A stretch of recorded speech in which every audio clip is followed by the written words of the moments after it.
भगवान कहते हैं कि योगाभ्यास करने वाले को चाहिए कि वह अपने शरीर, गर्दन तथा सिर को सीधा रखे और नाक के अगले सिरे पर दृष्टि लगाए। इस प्रकार वह अविचलित तथा दमित मन से, भय रहित विषयी जीवन से पूर्णतया मुक्त होकर अपने हृदय में मेरा चिंतन करे और मुझे ही अपना चरम लक्ष्य बनाए। मतलब यह कि जीवन का उद्देश्य भगवान को जानना है, जो प्रत्येक जीव के हृदय में चतुर्भुज परमात्मा के रूप में स्थित है। योगाभ्यास का प्रयोजन भगवान के इसी अंतर्यामी रूप की खोज करने तथा देखने के अतिरिक्त और कुछ नहीं है। अंतर्यामी विष्णुमूर्ति प्रत्येक व्यक्ति के हृदय में निवास करने वाले भगवान का श्वास रूप में है, जो इस भगवान की अनुभूति करने के अतिरिक्त किसी अन्य कपट योग में लगा रहता है। वह निस्संदेह अपने समय का अपव्यय करता है। भगवान ही जीवन के परम लक्ष्य हैं और प्रत्येक हृदय में स्थित भगवान ही योगाभ्यास का लक्ष्य है। हृदय के भीतर इस भगवान की अनुभूति प्राप्त करने के लिए ब्रह्मचर्य व्रत अनिवार्य है। अतः मनुष्य को चाहिए कि घर छोड़ दे और किसी एकांत स्थान में बताई गई विधि से आसीन होकर रहे। नित्य प्रति घर में या अन्यत्र मैथुन भोग करते हुए और तथाकथित योग की कक्षा में जाने मात्र से कोई योगी नहीं हो जाता। उसे मन को संयमित करने का अभ्यास करना होता है और सभी प्रकार की इंद्रिय तृप्ति से, जिसमें मैथुन जीवन मुख्य है, बचना होता है।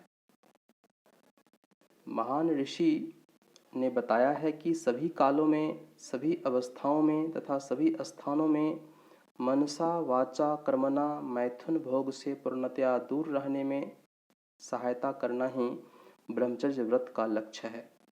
मैथुन में प्रवृत्त रहकर योगाभ्यास नहीं किया जा सकता। इसलिए बचपन से जब मैथुन का कोई ज्ञान भी नहीं होता, ब्रह्मचर्य की शिक्षा दी जाती है। 5 वर्ष की आयु में बच्चों को गुरुकुल भेजा जाता है, जहाँ गुरु उन्हें ब्रह्मचारी बनने के दृढ़ नियमों की शिक्षा देता है। ऐसे अभ्यास के बिना किसी भी योग में उन्नति नहीं की जा सकती, चाहे वह ध्यान हो या कि ज्ञान या भक्ति।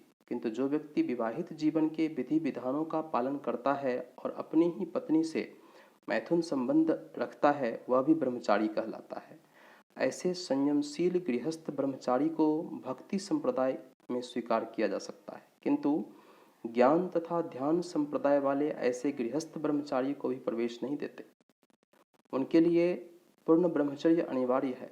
भक्ति संप्रदाय में गृहस्थ ब्रह्मचारी को संयमित मैथुन की अनुमति रहती है, क्योंकि भक्ति संप्रदाय इतना शक्तिशाली है कि भगवान की सेवा में लगे रहने से वह स्वतः ही मैथुन का आकर्षण त्याग देता है।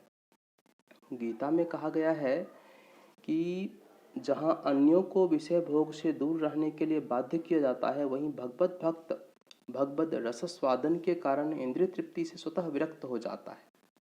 भक्त को छोड़कर अन्य किसी को इस अनुपम रस का ज्ञान नहीं होता।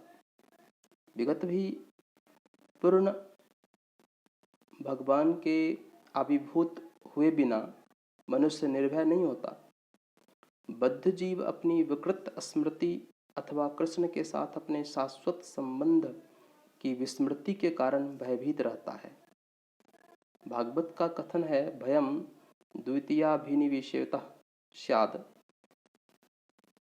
ईषादपेतस्य विपर्यो स्मृतेः। कृष्ण भावना भावित व्यक्ति ही योग का पूर्ण अभ्यास कर सकता है, और चूंकि योगाभ्यास का चरम लक्ष्य अंतःकरण में भगवान का दर्शन पाना है, अतः कृष्ण भावना भावित व्यक्ति पहले ही समस्त योगियों में श्रेष्ठ होता है। यहाँ पर वर्णित योग विधि के नियम तथाकथित लोकप्रिय योग समितियों से भिन्न हैं। हरे कृष्णा।